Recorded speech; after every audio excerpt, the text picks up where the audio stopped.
Final মারাতা তো কবিল ফি সূরাতি শাইতানিন ওয়া তাদবিরু ফি সূরাতি শাইতানিন।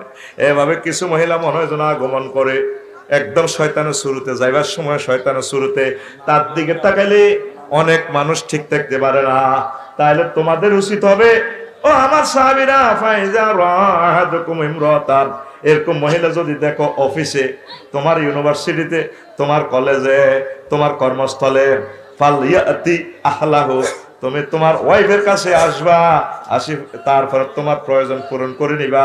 ফাইন্না যালিকা ইয়ারুদ্দু মা ফি নাফসিহি, কারণ মনের ভিতরে যে খায়েশগুলো আসে এই খায়েশগুলো বেনিশ করে, আমি নবী বললাম মেডিসিন হচ্ছে তোমার ওয়াইফের সাথে ওই কাজ করা, কথা ঠিক কিনা?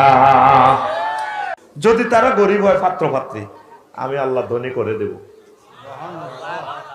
1.5 কোটি 2 কোটি মানুষ যখন আসিলাম ঘাসের গোটা খাইছি বলে মুরব্বীরা কইছে, আরে নতুন বউ আইলে হেডের মুখে হেড তো হইতো না।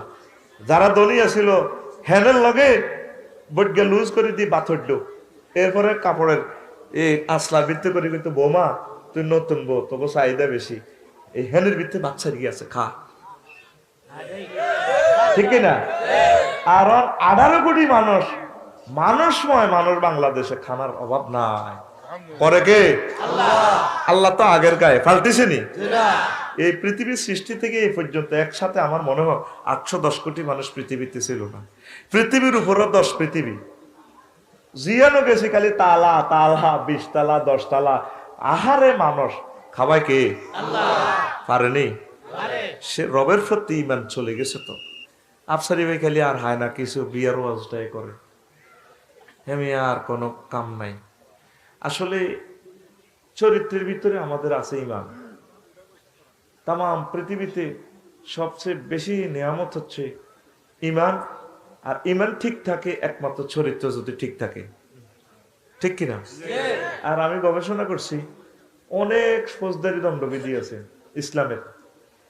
আপনি অনেক হুকুম আহকাম আল্লাহ তরক করলে এইভাবে আল্লাহ প্রধান্বিত হন না, আপনাদের নগদে মারিয়া লায় না। শুধুমাত্র ডাকাতি, খুন আর জেনা। আর জেনার শাস্তিটা করে নির্মম ভাবে।